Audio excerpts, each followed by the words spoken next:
how did we get into the crisis that we're currently facing in society, especially in regards to how we think? Ever since the 1600s, modern philosophers have shaped how we think about life, about the important issues that we face day to day. Today we're going to talk to Dr. Conor Sweeney, a professor of theology at Christendom College, who's going to give us a deeper insight into understanding how modern philosophy has shaped how we think today and how we can get back to a more sane way of thinking, a more godly way of understanding and appreciating life. One of the questions we face today is one of meaning.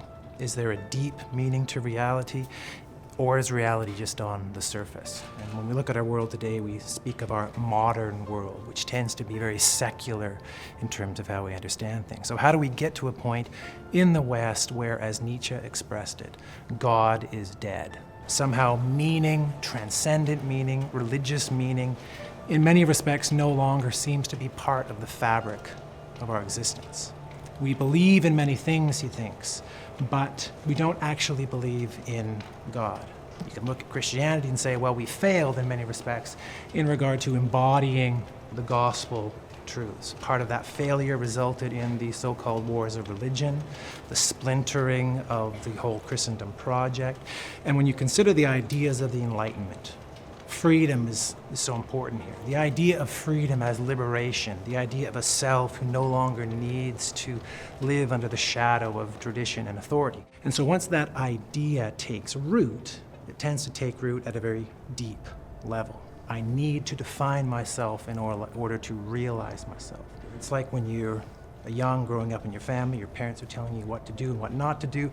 That can be seen as very restrictive if you are no longer able to perceive the truth of what they are trying to articulate to you. What does it mean to say that the human person is not just bodily, but also a spiritual being? Today, we tend to look at the surfaces of things, or if we say there's an inside to a surface, it's always going to be a purely material, biological, physical explanation for it. Now, the idea of the human person as a body-soul composite, soul, spirit expressing itself as a body, this vital spiritual principle in man. This is something that is very strong, obviously, in the Christian tradition as one of the key central tenets of our belief in terms of what we call anthropology. Who is the human person? If we look at a human body, the idea there is, well, this body in and of itself cannot explain itself. You have to adduce some higher principle. So Plato, Aristotle, each in their own way, they would have understood there to be a higher spiritual principle that lies behind and is the animating principle of what we call matter, materiality. We understand the human being to be a rational soul. The body, therefore, as Pope John Paul II put it so evocatively, expresses the person. When you see the body, you see that person in their full spiritual capacity. Now, if you believe in God, if you believe in spirit on principle, then this is not going to be too big of an ask. When you bracket out God, when you bracket out spirit, maybe if we say first that God is a deistic principle, a watchmaker God who creates and then sort of sits back and lets us do our own thing, well, maybe that will sustain the idea that there is a spiritual reality for a time. But it's a very short jump from that to then say, well, in practical terms, all there is matter. Now, once you make that shift, it's then very easy to start viewing the human body, the human person, as merely a material being. We no longer look for higher meaning. We no longer see something like love, let's say, as an objective, real reality. We no longer think of experience as including the experience of transcendence. So when you look at a sunset, for example, we no longer see transcendent beauty. We no longer see a path to the divine. Rather, we tend to see merely light in ways that you might describe light scientifically. If God is dead, if there is no more vital spiritual principle, then all we really are bodies. That would be the key point to articulate here. And if we are again to see ourselves as body-soul composite, in which the body expresses the person, then some deeper framework, some deeper encounter with transcendence is going to be needed. Do I have free will? That's a very good question in regards to what it means to be human. If there's a God, and if God is infinite freedom, how can I possibly have freedom as a finite creature? God has created me. God is my one ultimate end, as St. Thomas would have expressed it. So that end, God's infinite goodness, God's love, that is actually what my freedom has been created for. So my freedom is falsified when I think of it in terms of me doing whatever I want. So God has given me freedom. It's real freedom because it allows a creature who is not God to make a free response to the divine initiative.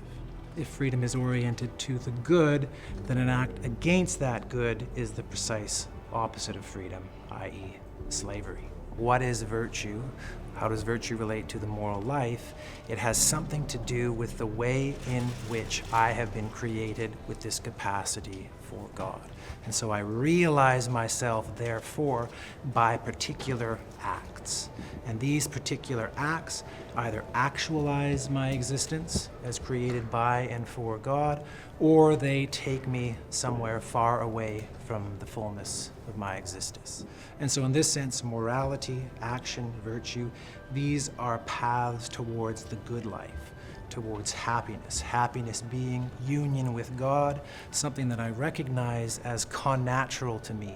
If I bear a nature that is ordered to God, then to fail to realize this nature, to act in ways contrary to it, are going to be problematic and aren't actually going to lead me to happiness. So the question of truth, the truth towards which my action tend, that becomes very, very critical at the point in which all of our freedoms, our individual freedoms, start to contest and power starts to win the day. Why bother getting out of bed in the morning if all life is a brief little blip of life followed by eternal death, the void, nothing?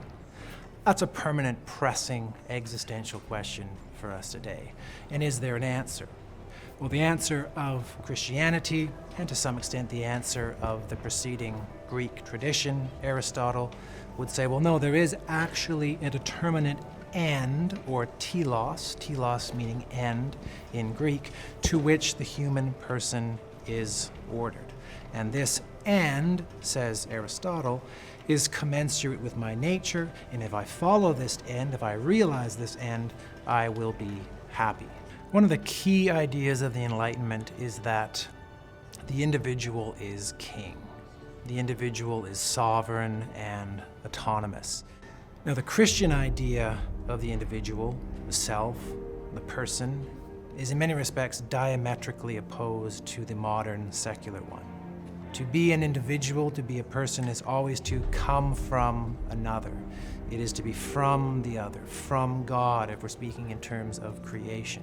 In human terms, it is to be from a mother and father. And the extent to which I try to emancipate myself from relation per se is the extent to which I fundamentally distort the understanding of myself as a being created for love and communion. And so somehow rehabilitating the fullness of love, the fullness of relation in light of, again, the Son who becomes incarnate as the other that fulfills me to my very core. How do we foster an experience of the church, of faith, that again recaptures the novelty and the depth of this encounter? That, I would say, is the evangelical task for us today.